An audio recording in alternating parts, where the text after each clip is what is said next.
Okay. Hello, everybody. I'm going to call the meeting to order. Can we start with the Pledge of Allegiance, please? Where is it? United States of America, to the republic which stands, one nation, under God, indivisible, with liberty and justice for all. Okay, let's do a roll call.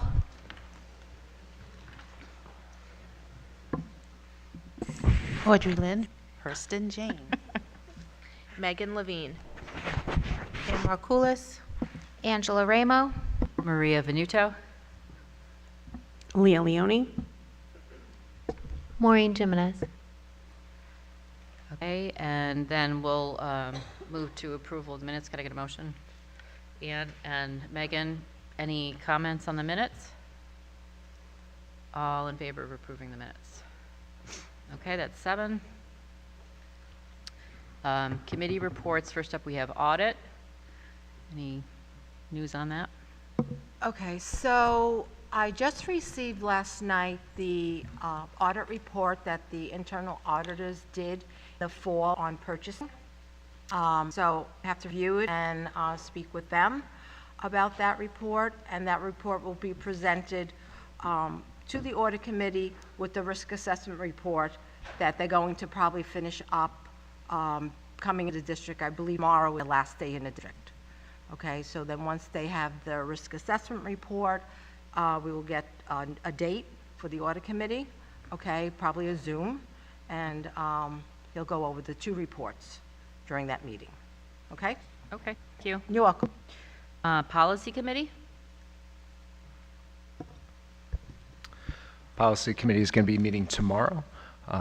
Tonight is actually going to be the second reading of a new policy that's been required by the Department of Labor. Tomorrow we are going to be reviewing additional policies that are now required by districts as per Department of Labor, as well as required updates that are directed by NYSBA regarding some of our instructional policies, and we'll be looking at some of our local policies as well further. Okay, thank you. And facilities report, Victoria? Okay. So, what I have right now is to talk a bit about what's happening with the bond items that are being worked on and the 2 extensions. So, Landtech is a company that's doing our tennis courts. So, they started to work on the tennis courts again. They had to stop because there was like frozen mud. Okay, so they had to wait till that they were able to work again there. They're putting up the lacrosse nets on the field. They're doing as much as they can with the track. They can't put the track yet until the temperature is, I believe, above 45 degrees. 45 degrees for 5 straight days. Right, for the track and for some, and another area. So they're working on that. In the high school, lockers, we were just testing the software for the lockers today, and if everything went well, the next step will be training for the administration at the high school so that they can start using the lockers. The PA system, also at the high school, most of the work is done on that. It will be completed within the next month or so. If you notice, they started the safety doors replacements in the high school. They're doing about 8 doors a night, so they should be done within a month at the high school, and then they'll move on to another building. Then for Daisy Extension, all the backfill is complete. The foundation wall has been poured, so waiting for the mason now to come and start working on the blocks, and the steel for that extension is being fabricated. And for landing, again, all footings and concrete have been poured. The elevator shaft wall is in place. Again, they're going to have the mason come and start working on the block wall. So I was told they're making good progress at Landing and Daisy. Again, everything the past month or so has been weather dependent. So it slowed them down a little, but once we get a nicer weather, they'll go back up full speed ahead. So that's what I have tonight on for the facilities. Thanks, Victoria. Does anybody have questions on that? Can I just add to that? Sure. And in regard to the athletic field, although it looks like it's done, there is still some work to be done. We also are awaiting the arrival of our new scoreboard, and that should be done within the next 3 to 4 weeks. We'll have a ribbon cutting so that spring sports can begin to play on our field. The ribbon cutting is set for March 19th at 4 p.m. There will be additional information out on our social media as well as our website, and the rain date will be March 20th. And hopefully we won't have 2 days of rain in a row. So stay tuned. Please look onto our website as we update information in regard to the actual ribbon cutting ceremony and its events. We're looking forward to that. Okay? Okay. Okay, moving on. Okay, yeah, your report, Maria, you ready? Okay. All right. All right, so superintendent's report. We are tonight presenting our next budget presentation. As you know that when we go through the budget season, there are a number of presentations at our meetings from January all the way through to the actual budget vote.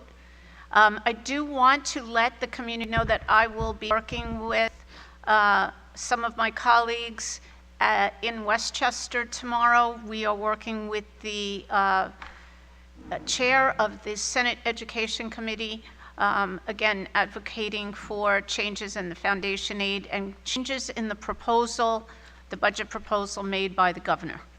Okay? And I will update the board as a result of that and probably put something out on our website so that the community is aware just where we stand with our foundation aid. At this point, I'd like to turn it over to our Assistant Superintendent for Business, Victoria Galante. Okay, thank you, Dr. Rihanna, and good evening, everyone. This is our second workshop for the 2024-2025 budget. And today we'll speak a little bit about state aid, which, as you just heard, Dr. Rihanna said they are working on that, so those numbers will probably change over the next few weeks. And then as far as the appropriation budget, we will show you the capital and the administrative component, and we'll talk about our reserves. So again, here's our state figures that we received last month from Governor's budget. And as you see, we did get a slight increase in our state aid, not as much as we have gotten over the past 3 years, because in the past 3 years, they were trying to make us get up to the 100% of foundation aid. So now that we have that for the 24-25 school year, the increase isn't as much as it was in the previous 3 years. Again, excess plus aid depends on all our special ed students and how they're. BOCES aid is an aid that is based on all the services we get through BOCES. We do get some aid back. Textbook, computer, library, all those aids are dependent on our enrollment. The higher our enrollment, the more aid we get. So they have not really gone up that much, and actually textbook aid has gone down a little bit. High tax aid, again, is on our special ed population. Building aid, again, it went down slightly, and some may be wondering with all the projects we're doing, why we're not getting building aid yet. It's early. I have a call to someone tomorrow because these numbers, I believe, don't include all the forms that were submitted in September for the work that's being done. So I have a feeling our building aid will be higher than it was projected on that run. And once again, transportation aid is based upon how much we spend in transportation.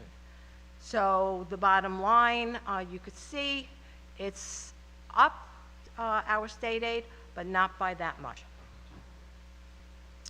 So the first component that we're going to speak about is our capital component. And that has to do with operating our facilities, maintaining our facilities. Those are the first two lines. As you can see, once again, there are increases. We are trying to do more and more within district. In fact, our locker project, we ran all the lines for the IT to make smart lockers. It saved districts hundreds of thousands of dollars by having our own people do that. And and they did a great job, and we're very happy that they were able to get that done for us. Maintenance of plant, again, has to do with all utilities, and actually everyone knows utility going up. So we're hoping by maybe the 24-25 school years, we'll have that solar kicking in and help us with the utility charges that we're going to see. Refund on real prop taxes, those are your tax certs. And again, they've been on the lower side. I say that, even though it's over $500,000. There was a time where you paid your tax certs to the tune of almost $2 million, $1.8 million. So past few years, for whatever reason, some have said because of the reassessment that Nassau County did, it seems like not as many people are grieving whatever their taxes are. So that's what we're just bringing in. Same number you could see in 22-23, we just paid a little bit short of what we had budgeted for, so that was good. But now let's talk about the next three lines. Bond, principal and interest. That's your old bond. That bond is going to roll off in the 25-26 school year. You won't see that anymore. That's from your old bond.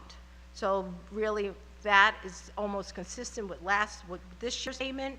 Like I said, another 2 years, 24-25, you have a 25-26 payment, and that bond payment will be gone. Ban. Ban is what we did this year, the year we're in now. We didn't borrow to do all these bond projects. We did a ban, which means a bond anticipation note, which means we got the money we needed to pay for all the work that's being done throughout with the bond, but we're only paying interest. We're not paying principal. We didn't go out to bond yet. And in speaking with our financial advisor, he's advising next year to ban again and not to go out for the full bond until the 25-26 school year. There's advantages to that. We could start paying off principal interest, or we could just pay interest, depending what district feels like they want to do. And I have to say, the interest rate we got this year, when we borrowed, I believe it was $7.6 million going to bond projects. We had to pay an interest of 3.2%, which was fairly good interest rate for that. But we opened a special account. That account where that $7.6 million, we're getting 5.25 interest rate. So basically, we're covering our interest that we're paying on that band at this point in time. So actually, it's not costing the district really money to borrow. So I'm going out for another band next year is probably the way to go. And then bond the whole $30 million at one shot. That third line, energy performance, again, you have to pay for that. That is basically the same amount every year for 15 years. And all the energy savings that the district will recoup from all the solar and all the lighting and all the heating that they're doing will cover that $506,000 in payment. And then the last line is our transfer to capital, which we've been doing over the past few years. We take money and we try to target projects that are in almost an emergency state. Things that we know we need to replace. They're very important, like PA systems, fire alarm systems, things that are old and are kind of, at the end of life, and we try to target items like that. We do not have specific items yet for the 24-25 school year. We will view all that with our facility director, Dr. Rihanna, and the board before we present that to the public as to what we're going to be using that $1 million for. So, again, the projected budget for capital, which one, the 2025 school year versus the school year we're in now, is up, yes, but it's not up by that much, considering that we have more debt service we put on, and the energy performance. That's really what's driving increase. The other component is our administrative component, and that has all the particulars like the Board of Ed. They're part of that. All the things that the Board of Ed need. They go to their workshops. They have Board of Ed meetings. They have a secretary. So all that is in there. Again, a slight increase. District meeting, again, is part of the Board of Ed. All these meetings that we have. Superintendent. Now, I need to explain. Because it says superintendent, it's not just the superintendent that's getting all of that money. That's what her category is called. It involves not only her secretary, everything that is needed to run the superintendent's office, and that's what's included in that $402,000. Finances and business is where myself and all my business people, the business department get paid from, everything we need, all the, like our cluster, our state people that help us, things like that make that the business office needs to run. Auditing are all of our auditors, which amount to about 5 different auditing firms that we have come in and make sure that Dick is doing the right thing. And again, all of these have slight increases, nothing really significant.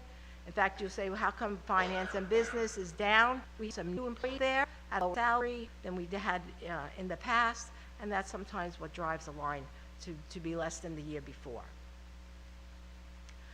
Treasurer, again, slight increase. We have a new treasurer, and they have their separate line with everything they need for their department.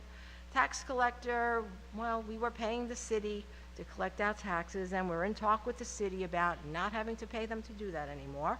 Again, that law may change as we continue our conversation with the city, but for now, we took that money out.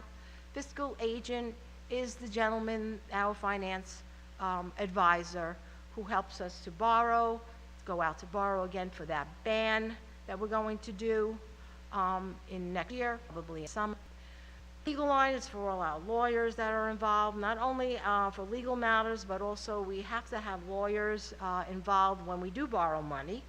Okay, so that's another set of lawyers. But again, a lot of that is driven by what's happening in the district, if there are any lawsuits going on, or what we think we're going to need the lawyers for. So that's a slight increase there.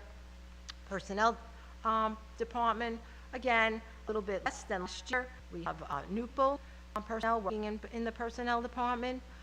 So that's what drove that down a little bit. Records management is our registrar, who is known as our records management again. She's fairly new, so that lowered one a little bit.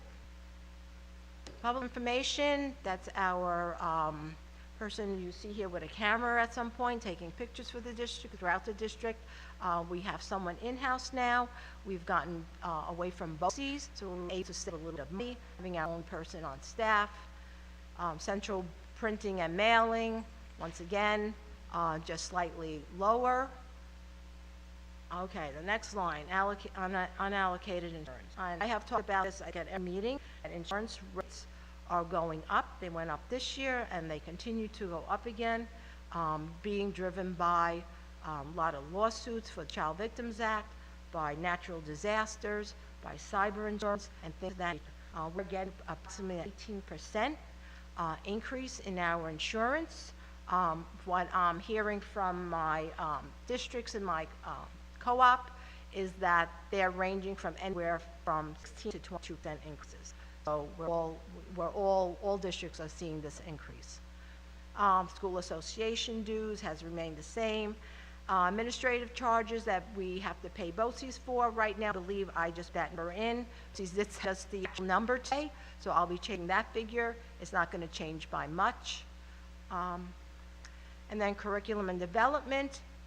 Again, that line is up about $300,000, but compared to 2023 budget, actual budget, at that point we did not have all our coordinators on staff. So now we have all our coordinators. We have, has 2 assistant directors, so that kind of drove up that line, besides all the other things that are involved in that 2010 area. Supervision is our principals, assistant principals, and all that need to run. Again, not up by that much because we do have 2 new principals in 2 of the buildings, so that kind of evened everything out. So bottom line is, again, a slight increase from the 23-24 budget to the 24-25 budget. So reserves. So when we closed the books at the end of June in 2023, if you were able to listen to our auditor at that time, he did talk a little bit about this and the health of the district. And believe you me, this is what made us borrow money for a 3.2% rate in interest. They look at this. People who we borrow from definitely look at the health of the district. So all the reserves that we have, our tax cert reserve, again, you kind of like have to take that out of the mix with the only district on Long Island that has to have a tax cert reserve. But we do, and our auditors project out 4 years to make sure we have enough money in there just in case the tax liability does go up in future years. We want to make sure we have the money for that. ERS and TRS are the pension systems that we are able to put some money away in case they increase.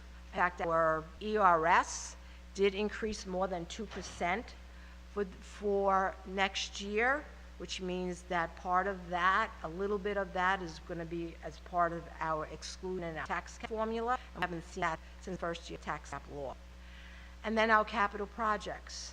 So with the increase in foundation aid over the past 3 years, we were able to capture some of that money and put towards our reserve capital projects, which was the direction that the board wanted to go in. Instead of spending it just to spend it, the idea was to try to capture some of that money, put it in a capital project, so we would be able to do more capital projects without going out for another bond. So if we use the middle column, this is what is in our budget now in 23-24. As you see, we didn't use a lot of our reserves. We didn't have to. We just used the reserves for Workman's Comp because we're self-funded, and we should use the reserve for that. And for our tax certs, again, we should use the reserve for that. That's what those reserves are for. So we use all of that $750,000 at the end of, when we close our books at the end of June of this year. That's the balance that the reserves will start with. If we have any more funds left, then we will see, with auditors' advice, we will see where and which reserves we put that money into. But if we don't have any funds left at the end of this year, then this is basically your balances at the end of 2024. So our next board workshop, our budget workshop, would be March 6th of 2024, next month. And we will go over our program component, and we'll have an update on state, because like Rana stated, and I was also told, we will be getting some type of an update within the next week or so. And we'll go over the tax levy for the district that will be reported at that time, because I have reported the Office of Controller by March 1st. We'll discuss that. Just want to say, at the end again of all these slides is the breakdown of what's in each one of the lines, like the A16 line, which is the facilities line. It consists of all these individual categories that make up the total in that line. And that's it tonight. Before I thank you once again, I know your attention to these details are very important, and they've moved this district in a very positive direction. I thank you for this portion of the presentation, and I look forward to additional presentations. Just so that everyone is aware, two things we want to emphasize right now. We have not gotten the increases that we should have gotten, even if foundation aid formula stayed as it was. We are advocating very, very consistently, and the governor hears that our current budget impacts school districts in a very negative manner, and although we are getting some increases, it is not what we should have gotten if calculated appropriately. But then we asked the governor, and we continue to advocate for the new amended proposal to the budget to be consistent with last year's or current aid ratios, as well as understanding that a new formula must come into play. So we're asking for the 3% increase. We're also asking to return to safe homes for many districts who have gotten a significant decrease in state aid, and that we work on a formula that will appropriately provide for all districts in the state of New York and not just Long Island. Again, I thank you for keeping all of the issues in mind as you are beginning to construct a new budget for the 24-25 school year. You're welcome. Does Any the board have questions any from the questions? board? Good. If anyone in the community has any questions, there's my email address. That's the best way to reach me, since I don't sit in my office all day long. But anyway, just email me, and I'll be more than happy to explain something or answer your questions. Thank you. Thanks very much, Victoria. Thank you, Victoria. Okay. So a lot of new and exciting things have happened in the school year, and one of which is the adoption of a new math program. And with that, I would like to first introduce Alexa Doshner, our Dr. Alexa Doshner, our Assistant Superintendent for Curriculum Instruction and Technology. Alexa? Thank you, Dr. Rihanna. So tonight we will be going through our math curriculum, starting elementary level, but really looking at how there's a throughway all the way through the 12th grade. And it is my absolute pleasure to introduce for the first time our math coordinator, Mr. Anthony Allison. He's going to lead you through his presentation, and you'll have opportunity to ask questions at the end. Mr. Allison.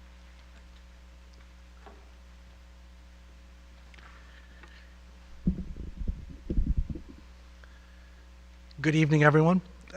I would like to, as Dr. Doshner gets the presentation up, I'd like to first off start by thanking the Board of Education for taking this opportunity and giving me this opportunity to showcase the wonderful world of math education here at Glen Cove. Additionally, I would like to say a thank you very much to the wonderful central office leadership team led by Dr. Doshner, Mr. DiNapoli, and Mrs. Galante, because for their support and foresight in allowing us to bring the Big Ideas math program and the very education programs we have and we see in the secondary level, our students and our community. And finally, I would be remiss if I did not thank the teachers, the fellow building administrators, my predecessor, Ms. Shannon, and most importantly, the families and students of Glen Cove. Because without their support and their buy-in, the successes that we are seeing would not be possible. So what I'd like to do is I'd like to start off by giving a little broad strokes to the Big Idea program and understanding why that program is benefiting us and our students. So before I start and talk about the Big Ideas program, when we look at any instructional program, what's most sought after is rigor and a love for learning. If we have those two components in anything, we will see success and growth for our students and our district. Understanding the first part of that is rigor. And in order for us to do that, we have to have a common understanding of what rigor means. And I know in educational circles, rigor can be commonly described as applying higher ordered thinking, creating lessons that aren't just merely memorization of facts, but it's application. In some circles, it's defined as hard, challenging, or the results of working through challenges differently. All those things are correct. They are part of rigor. But rigor for us is really composed of three subcomponents. The first is conceptual understanding. That's the first part of any program that you look at. Is conceptual understanding something that our students can achieve? Beyond that, we also look at, is there procedural skills built into the program that will allow our students to grow and show fluency in it? And the third part of that is, and the most important part of that, is there a way for our students to see a real-world application of that skill they're learning? Because it is proven that students connect, and anyone that connects with something will have long-term lasting growth. And that's why I feel the Big Ideas program is so important and so successful for us, because every one of the pieces of it models real-world application for our students. It hits the mark with giving our students a balance of aligned conceptual standards in a manner that focuses on a balanced approach where practice and application are at the heart of everything they do. They not only learn the skill, but they gain fluency, not just in basic concepts, but complex conceptual math. So what I'm going to show you now, and I'm going to ask my wonderful helper here. We do a lot of things cross-curricular in our coordinator suite. Ms. Poulos is going to help me. What I'm going to show you is a couple of samplings at different grade levels, what our students are doing, and the families have opportunity to partner with. So here text, and it's all grade level specific. And what I'm going to do is I'm going to show a couple of samples of what it looks like outside of just the classroom. So Ms. Poulos, could you click on, yes, great. Yes. Okay, maybe no. Hit yes again, click that one again.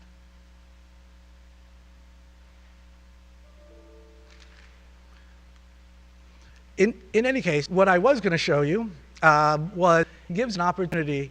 There are so many things built into the program. It's not just the text. We know that our young adults are doing everything in a digital world. Excuse me. What I was going to show you was there's a component built so that things can be part of the learning process, where the homework, if they are confused, they can go on and see the same level of instruction or same examples so they can help their young children, whether it's at first grade, second grade, fifth grade. There are a lot of components built in to help parents who sometimes struggle with the new way that math is being presented. Beyond that, what I was also going to show you was math has to be fun, okay? We got here at a board meeting where someone was talking about what happened to the old days where math was fun. The great thing about Big Ideas, it combines fun and learning in one platform. Whether it's a math game they're playing or a sing-along song, those things that since walk away remember connected with the information. Are we going to try that again, Sue? Okay, so I'm going to skip past this. I gave you the short abridged version. If you want to hit play, this is an example of a homework problem. Color the boxes to show how many. How many cars are there? 1, 2, 3, 4, 5, 6. I'm going to ask you, Ms. Doshner, at the bottom of the screen, there's an opportunity to click View this Spanish. Could you click on that?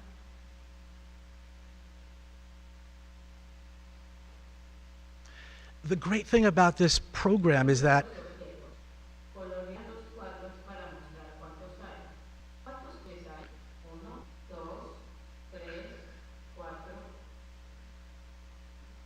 okay, thank you. So you get the gist. The great thing about the program is it's designed for any student. Whether Spanish is the language or another one. Each student has their own login, and they can change it individually to the language of their choice so they can follow along. I know it's not an earth-shattering new concept, but it is for us in terms of bringing it into the class, where the digital world is now just not in the English platform, it's in the multilingual. So let's talk a little bit of the conceptual connection. So what I'm going to show you is New York crosswalks. They're called the New York crosswalks. It really boils down, it's to the next gen learning standards. So what I'm going to do is I'm going to give you a snapshot of just the kindergarten curriculum. So I'm going to look at the next gen New York State standards, and I'm going to look at big idea, scope, and sequence. And what I'm hoping that you will notice is that here are the first couple of topics in just the kindergarten. So you're going to know about numbered names, being able to identify sequences, counting from 10 to 100 by tens or ones. They're going to compare numbers. We look at the scope and sequence for ideas. They have it broken down into 4 different chapters. Why is that critical? Because we're breaking down the material into manageable, bite-sized pieces for the students to be able to get conceptual understanding without getting overwhelmed. I can continue to go on and show you that the next one is understanding composition and decomposition. Big word, right? Means adding and subtracting. Well, here are 3 chapters that are designed just to focus on that. Once again, breaking down larger conceptual topics into manageable bite-sized portions for our students. We can go on and we could talk about describing and comparing measurable attributes. These are all part of the standards for New York State for the kindergarten curriculum. And there are 3 more chapters. It's not just one chapter designed to reinforce the material. It's deep, broken down material, manageable for our students to meet success.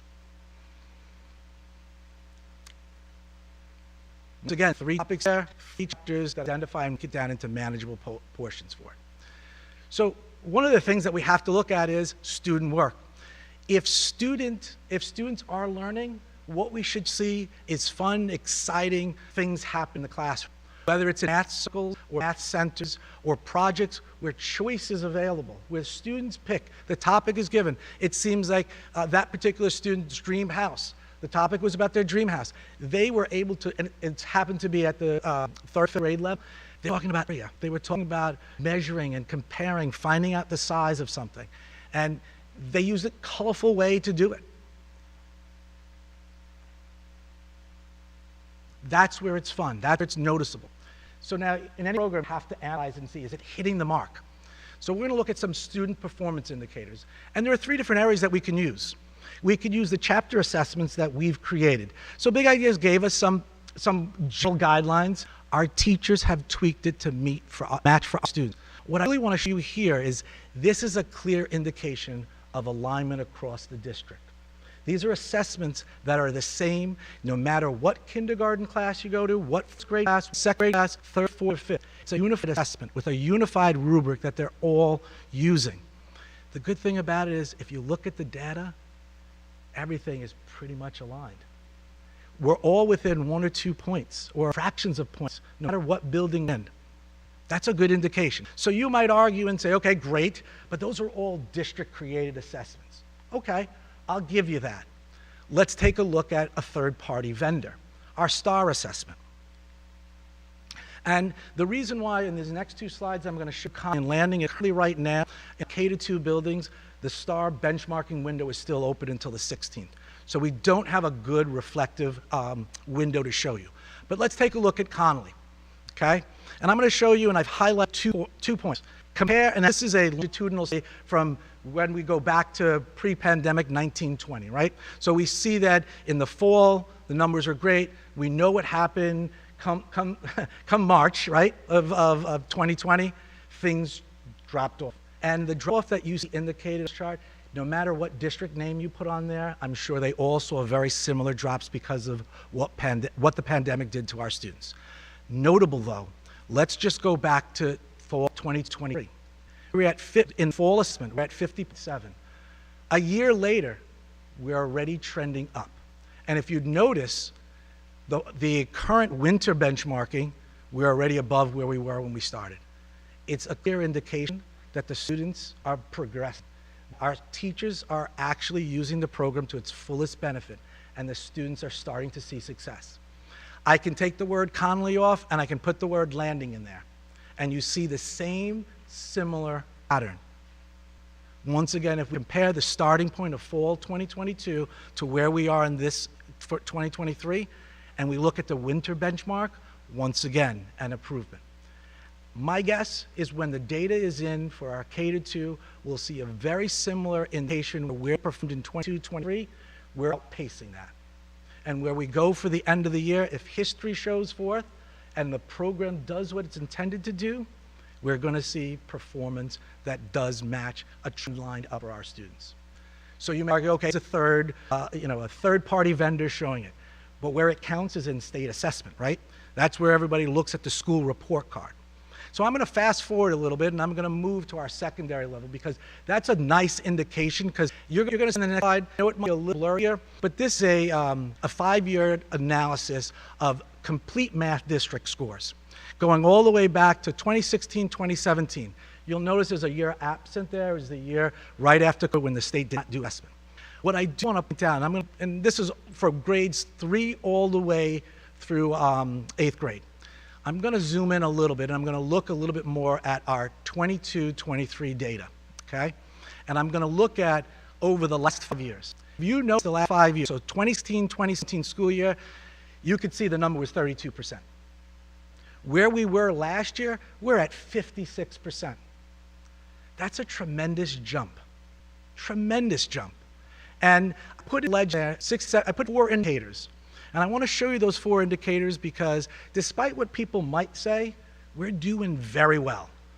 And let's zoom into that data a little bit more. So I took the 7th grade math data. I think this math is very fitting because they're not just coming into middle school, they're not nervous about that transition, the curriculum is rigorous, and they're not worried about going to, in 8th grade, about whether they're going to be in the algebra, whether they're going to be in math, if they go to high school. I'm going to zoom in a little, that 56%, and just remember that number in your head, 56%. Let's break that number down. So using those same 4 indicators, okay, this is all provided from the state. If we look at other districts that have 60, 70% economic disadvantage, 40%. I don't know, my math, 56 beats 48. Let's look at average need district. These were all defined by the New York State, not by 54%. And we're outpaying them that. New York State as a whole, 52 to 56. So some of you might want to ask, well, there is that county data that shows an anomaly there. That's not really an anomaly, it's just we can't be compared to that. When you look at that, that is large districts, small districts, economically well-advantaged districts. Not your average, it's not comparing apples to apples. It's comparing apples to oranges, okay? If Nassau County was its own state, if Nassau County results were out, it'd be its own state, okay? So we're doing pretty good. If you can say 3 out of the 4 indicators as defined by New York State, we're beating, okay? I could drill down and disaggregate the information even more and talk about our ELL students and how well they're performing, okay? The reality behind it is we're bending in the right direction. We are moving in the right direction. And this is so important because it builds in for our secondary level. So in our secondary level, the 3 things that we're focused on right now, this year we're the next Algebra 1, so our 8th graders and 9th graders are working on that course, which is once again rigorous and putting them to the best, and putting out the best standards for our students. Next school year, we're going to be rolling out the next gen geometry standards. And the following year after that, in 25-26, we'll be rolling out the next Algebra 2 standards. So why are these things important? Well, because what we are looking to do for our students are make them college and career ready. That's a nice buzzword, but let's see what that means. We, for right now, a number of placement courses through College Board, whether it's statistics, where they can get 3 credits, Calc AB, Calc BC, computer science principles.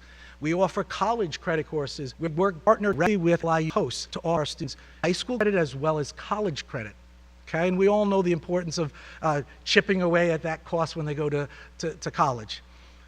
And at all levels, we offer honor courses, so to once again challenge our student. What you'll see in this presentation, that we're not just about the 4 years they're here, it's about life after Glen Cove and how we can set our students up for success. So some of the future plans that we're looking to continue to grow our math scores at that secondary level are new courses, college credit, building more college credit courses, growth in our computer science offerings. That's a big one. And I'm going to spend a little bit more time on that, but when we look at our new courses, what we're really talking about is bringing in or expanding program courses, looking at personal money management, financial literacy and readiness. And I'm sure you all saw there was a report recently or a news article recently about what Hampton Bays is doing. in terms of financial readiness and financial literacy, partnering with their local community to give their students real-world application. This is what we're looking to move continually for. As you can see, the number of courses there that we offer, I don't want to belabor the point, but what I really want to focus is on giving our students at the secondary level more opportunities, creating better opportunities for them to college credit, partnering with other colleges, not just LIU, but bringing in a college-level probability statistics course. We've started our web design program. Let's partner with a college and give our student an opportunity to get college credit for web design. Why is this important? Why is this important? Well, the state rolled out a 4-phase program for computer science and digital fluency. We're right now in phase 3, and we're doing a good job at elementary level implementing the digital fluency and computer science in our offerings of STREAM. What we're really looking at, as you can see, for our fall implementation, and we are ready for that. Our computer science programs that we currently offer all on computer science and digital fluency standards. Why am I making this a big push for our secondary levels? As you can see, top 5 jobs right here on the board for jobs of STREAM. These are jobs where, and I'll show you on the next slide, but 6-figure salaries, and it doesn't mean that they're going into private only. Some of these are public jobs. Whether they're a data science for a public or private, you're talking $98,000 to $100,000 is the median salary. That's our students and our children for success. If we invest in those things, we're setting up our community for success. Some notable things, going back to what I just said. Here's a study that said the number of computer-related jobs by 2030 is expected to be 4.7 million jobs. Let's think about that. In 4 years, our graduating class will be 2028. If they graduate this year, 2028. And the following year, when we fully implement more courses, that's 2029. They're going to be part of 4.7 million. And 20% of those jobs will be filled by 4-year degrees. Students who only do 4 years. That's great. That's great news for our students, okay? So what I want to end is a final. I took this quote from Andrew Willis, and it says, the definition of a good mathematical problem is the mathematics it generates rather than the problem it solves. I'm going to basically say, in short, the skills that are created are more meaningful to our students and important than the actual answer that they get. We all learned that the 3 R's in education were reading, writing, and arithmetic. But I pose to you that really the 3 R's for our students here in Glen Cove is relationships, relevance, and rigor. And that's what our teachers, our central office staff, and the board give our students, the ability to create relationships with teachers, relationships with students, relationships with the material at a rigorous level and showing complete relatability to it. I thank you very much. Any questions? I know I hit you with a lot of numbers, but I was just trying to follow Ms. Galante's numbers presentation, so thank you very much. I just want to say, as a little bit of a math geek myself, truly a wonderful presentation, truly giving us a great perception of what is happening in our classrooms and our districts and how we are preparing students to be college and career ready. Thank you so very, very much. Thank you. Thank you. Any questions from the board?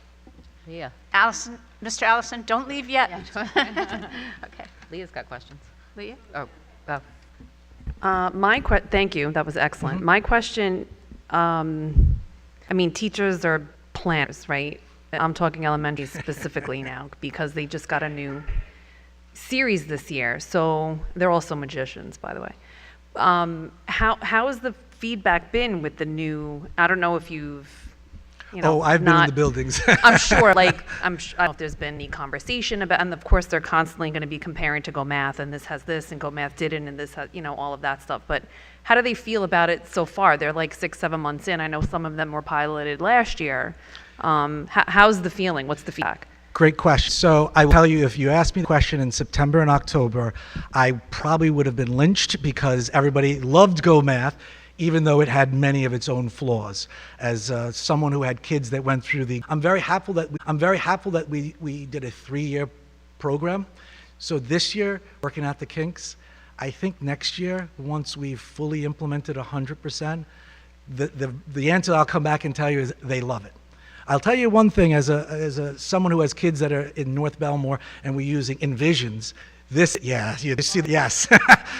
program is much more user-friendly for our students, for our family, and for our teachers, and offers a lot of resources. So I hope that answers the question. Oh, God, I had a follow-up, but now I can't, well, where I work, we use HMH to math. So Okay. I will not make any facial expressions on that one. I'm sorry if I made Oh, my the question facial- was about the district assessments. Are the district assessments right from the book itself, or do you guys?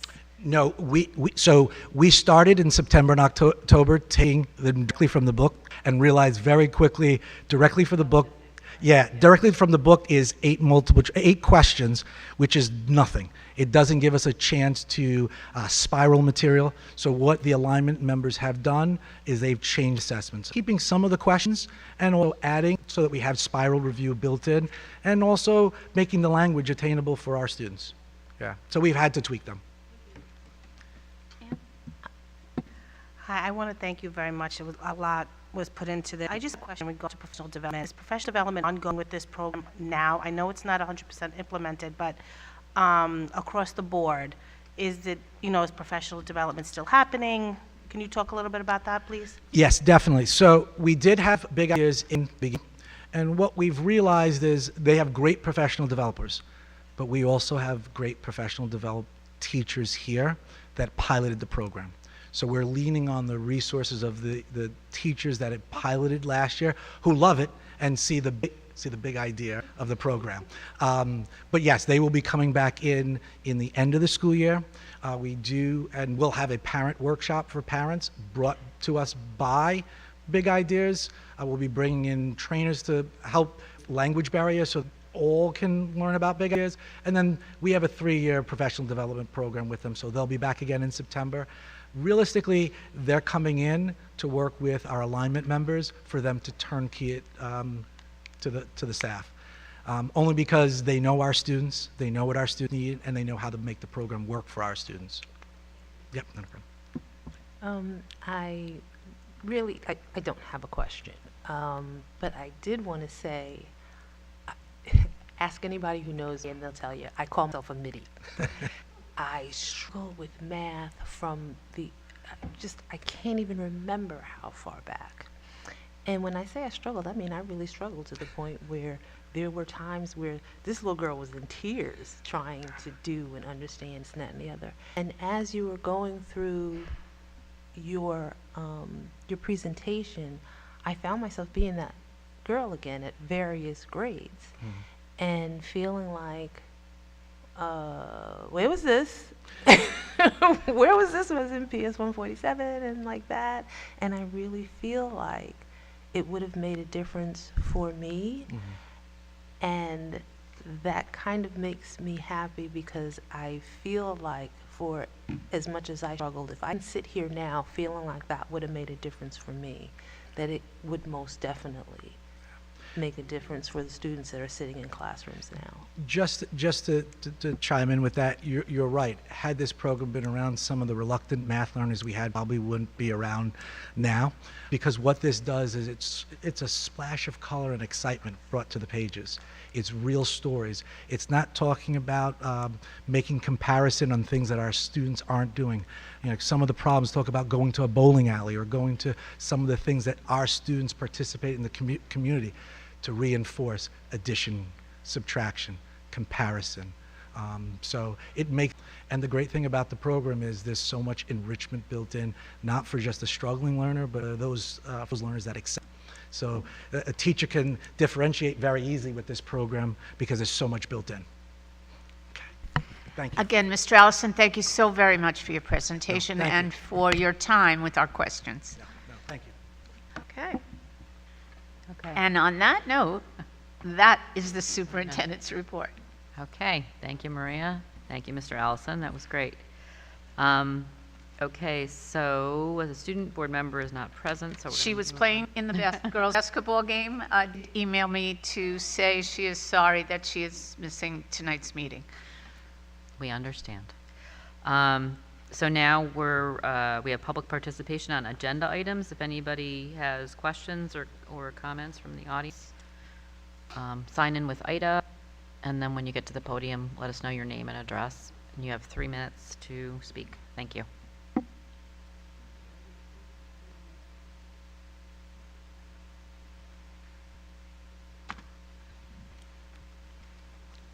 Good evening, everyone. I just had a question about, Daniel Rios, Hendrick Avenue, Glen Cove. It's been a while.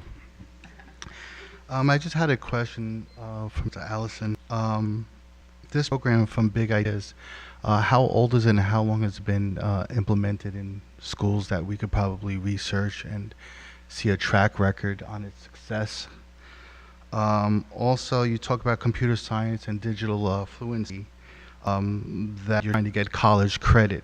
Is that something that students have to have a prerequisite for, or is it optional? Mr. Rios, if you can just give the questions to the board, I'm sure Mr. Allison can hear it too, but every time you move your Okay, my apologies. face, my apologies. it doesn't come over clearly on the microphone, so I'm sorry to interrupt. No, it's quite all right. Sorry about that. Yeah, my question really pertains to that. You were talking about professional development and how math can be implemented in a practical sense.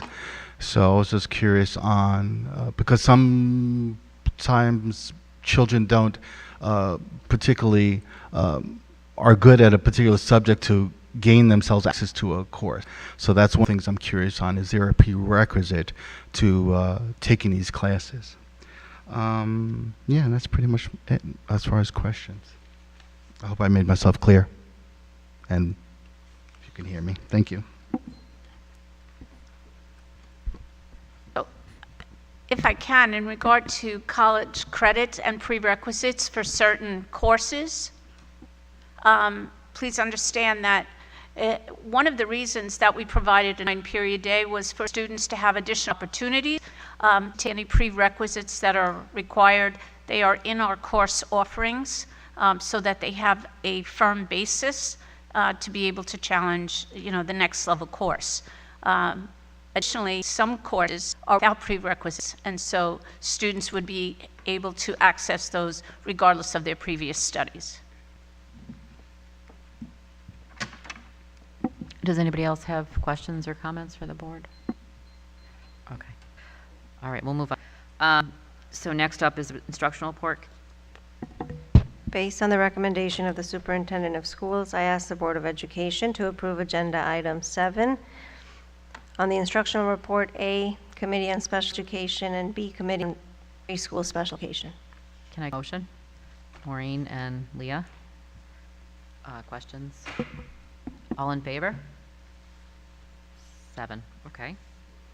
Upon the recommendation of the Superintendent of Schools, a motion is requested for approval of Agenda Item 8, Affairs, A, Finance, 1 and 2.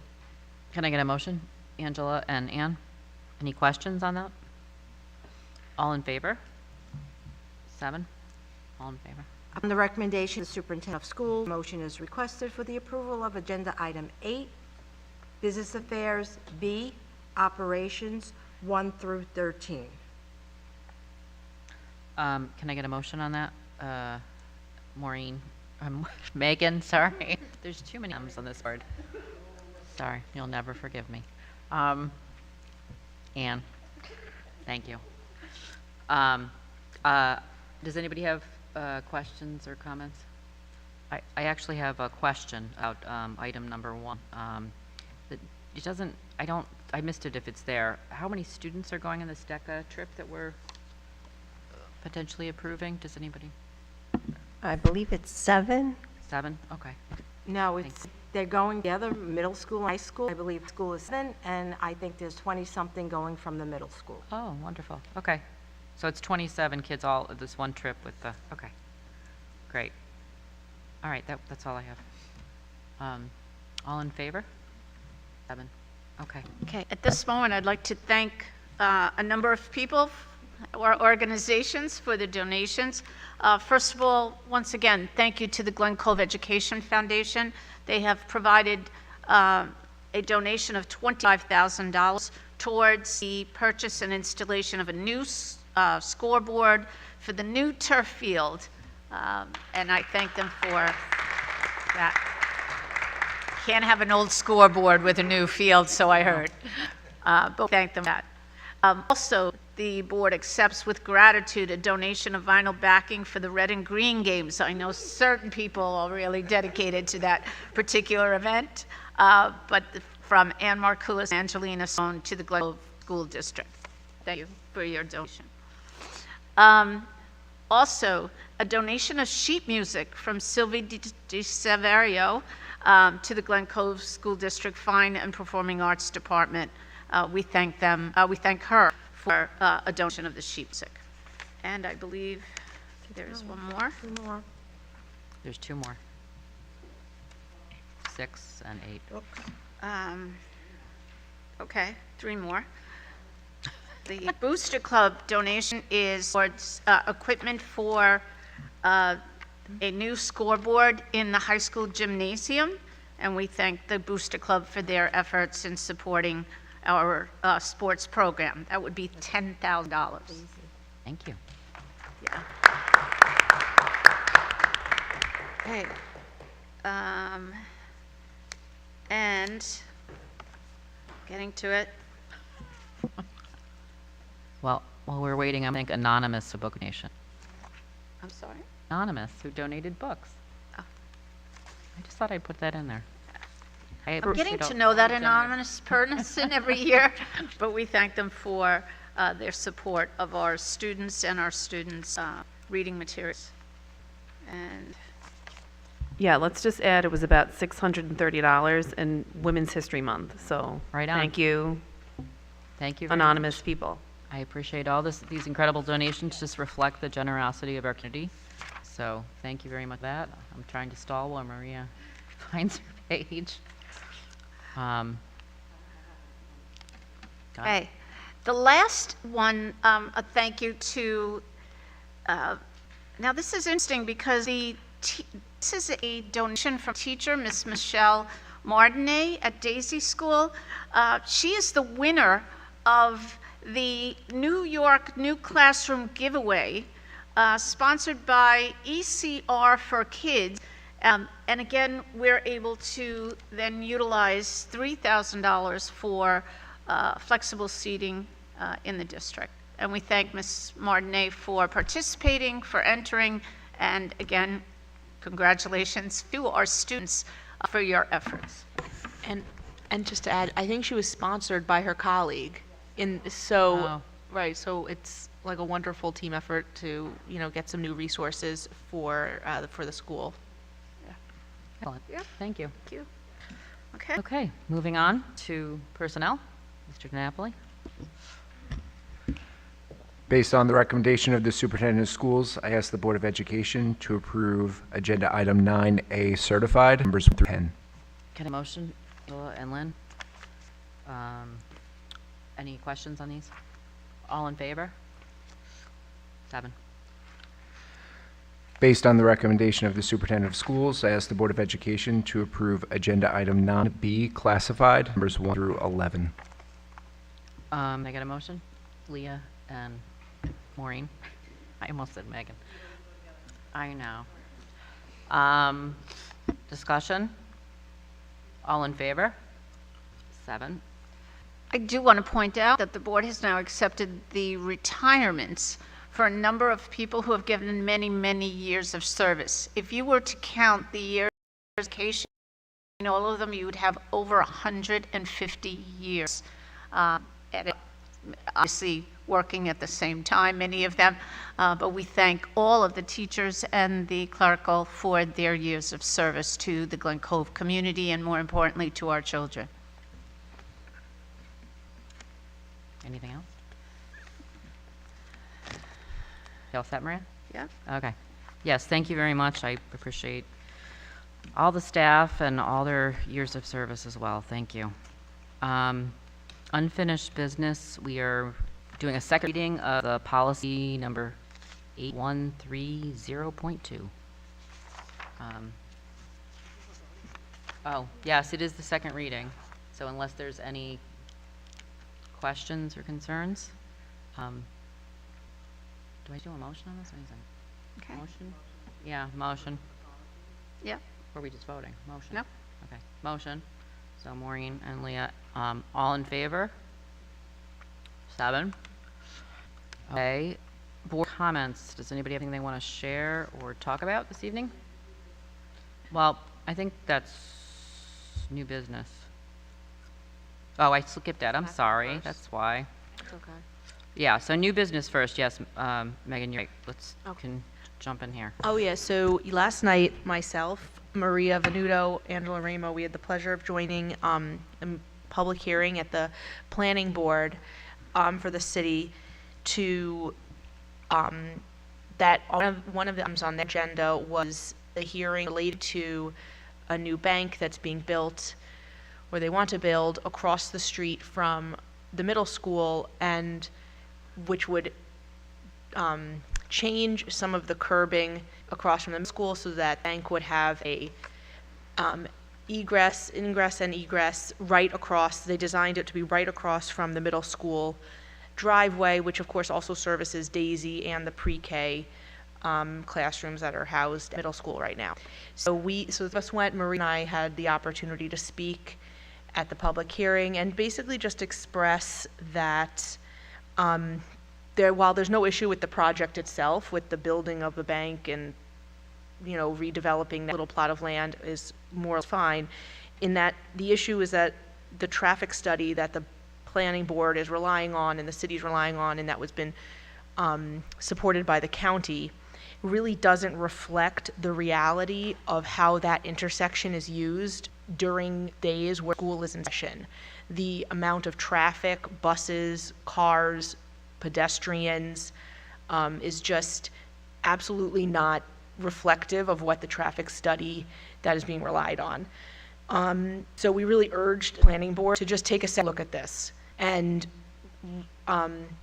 you know, maybe just look at it with the view of mornings, all 3 types of school programs happening, afternoons after bus leave, that's students walking and crossing the street, after clubs, after extra help, after sports, etc. And so what came away from it is that the planning board indicated that they would like that it be worthwhile to have a traffic study completed, and ultimately the public hearing was adjourned. And so they'll have to have then the question was posed, would it be another public hearing similar to last night?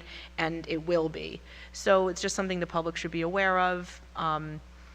It'll be out again, and, you know, whatever steps they take next, you know, we'll pay attention to that and see where it goes.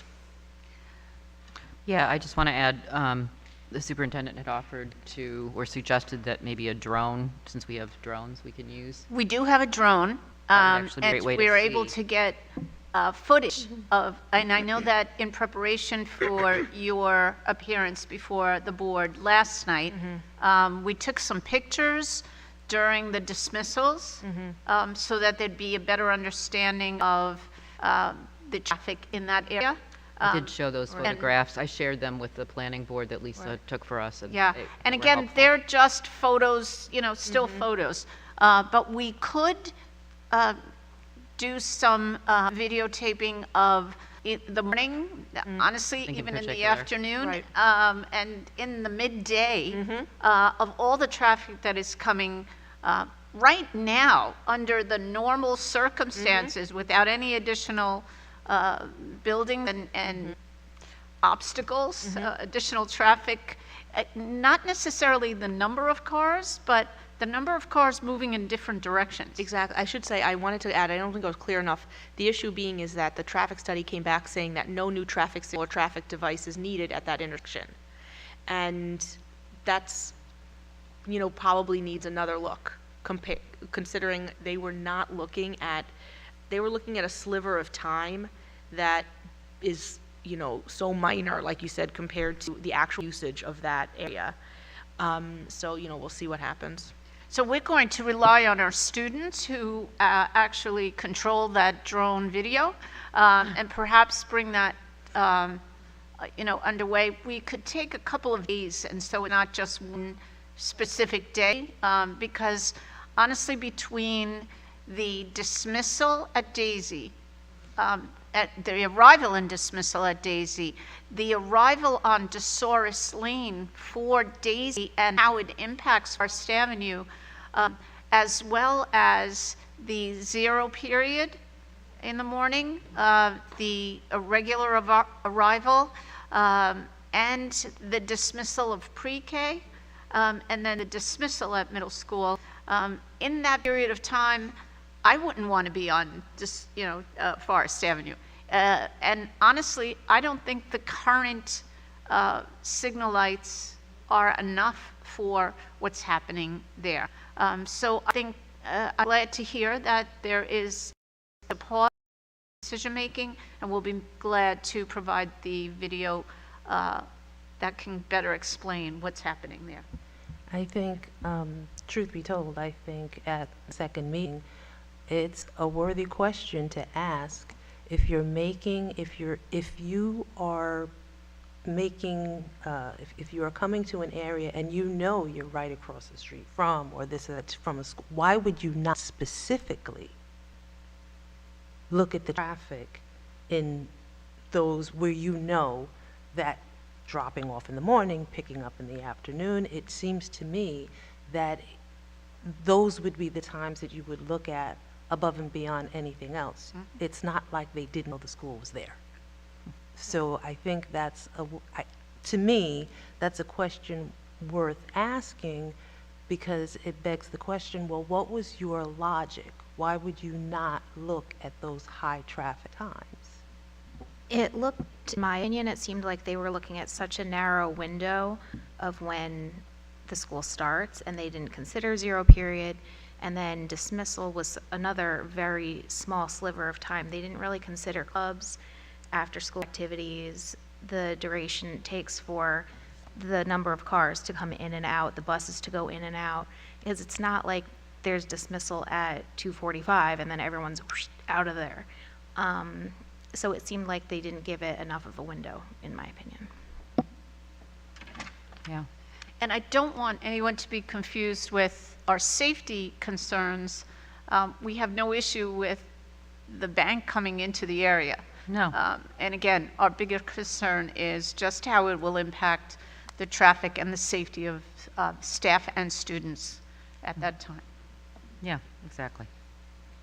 Okay. Moving on, does anybody have board comments? Anything they want to share? Upcoming events or anything? Yeah, I do. Last week was Landing's first play in I don't know how many years, and it was really cute. They did the Jungle Book. The kids did a great job, the teachers and the music and everyone worked really well together. They put on a great performance, and now they're going to Connolly to run their play, which is great to bring it back to the younger kids. Anybody else? No? Okay. All right, so we have one last public participation opportunity if anybody wants to. Okay. Just do the same thing again, Dan. While that audience member is taking the podium, I just want to remind everyone that February 13th, we will have Superintendent's Conference Day, and we will not be holding classes for students. And so once again, please be reminded, February 13th will be a Superintendent's Conference Day where students are not expected to attend school. Okay? Go ahead. Hello again, Daniel Rios, Hendrick Avenue. I want to take this opportunity to commend the board and everyone that worked on getting new courses to our children, especially within the transition from going 8th grade to 9th grade. I've spoken to a few parents and they're very pleased on the course selection, so I want to thank you for that. Since I'm not on that subject, I want to personally thank the counselors at the middle school for doing a phenomenal job. Ms. Luke, Mr. Molina, and Mr. Sarakis have been, throughout the years, phenomenal Their enthusiasm, their energy, it's greatly appreciated. On that subject, well, actually on another subject entirely different, I wanted to ask, can the board or the administration create a virtual platform for parents to partake in, to speak to the board and the public on a platform at home? I don't have the opportunity to come here as much as I would like, and I think in this day and age would give an opportunity to a lot of parents to be able to speak whatever topics they feel fit to the board and to the community on a digital platform. I think it's something that has been, I don't know how possible that is, but it would be a benefit to our community. There are a couple things that I wanted to mention about our children and the importance and emphasis that should be placed on going outdoors and the health benefits, the mental health and physical benefits of going outdoors for children. I think it's easier for, if I may say, some of the administration in the schools to keep the kids in, to say it's cold or the weather's not quite suitable.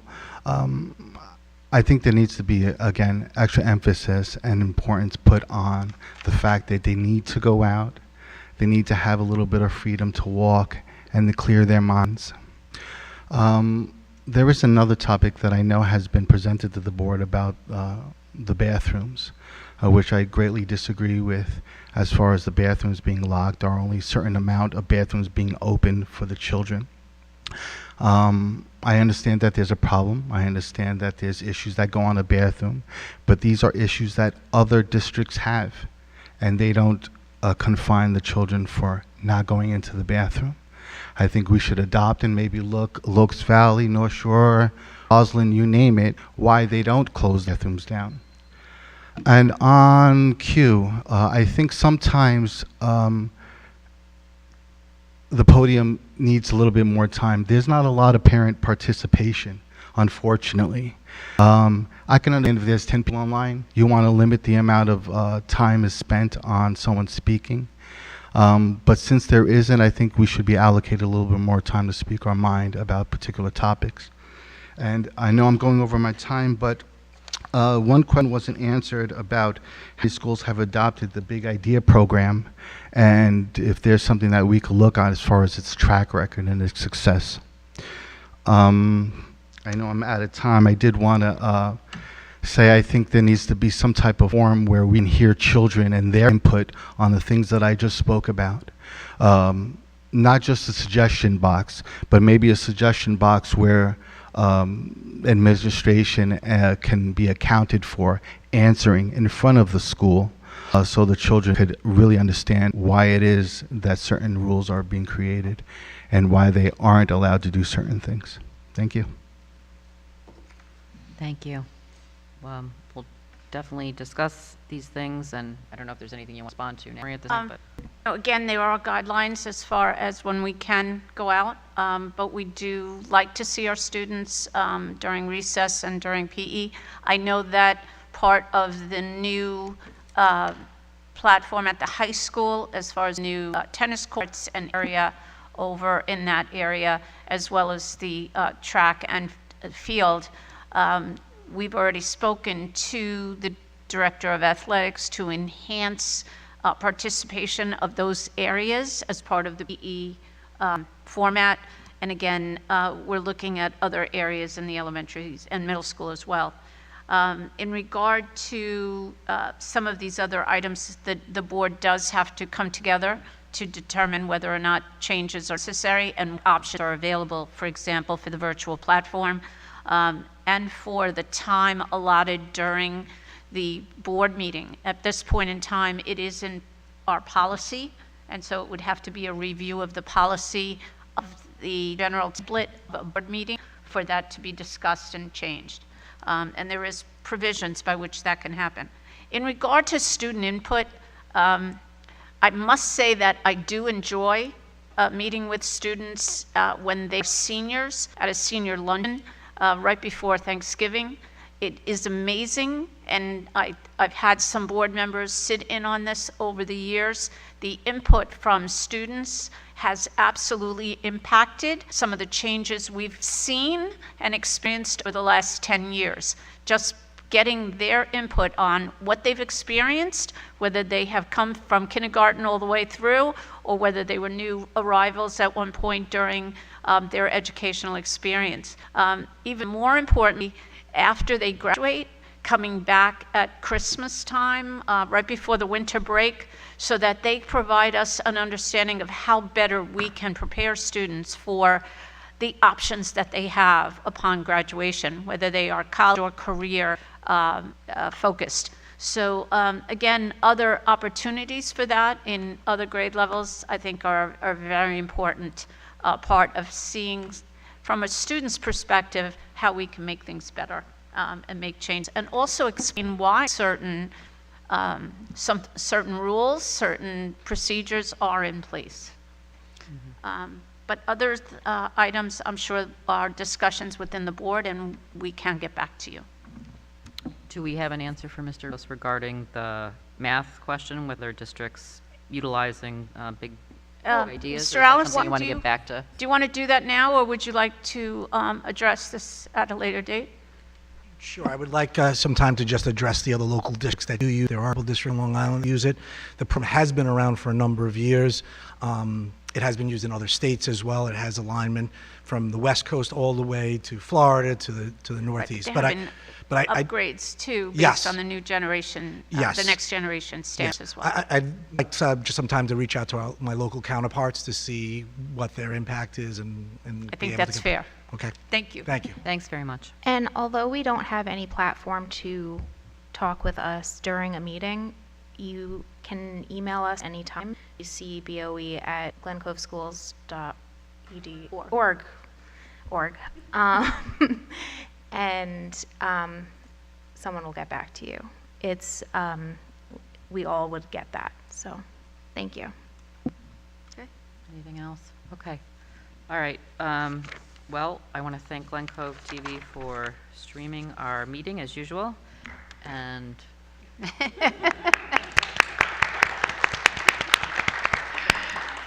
and can I get a motion to adjourn the meeting? Ann and Megan, all in favor? Okay. Good night, everybody. Thank you. Good night. I really don't even want him hanging out of that thing.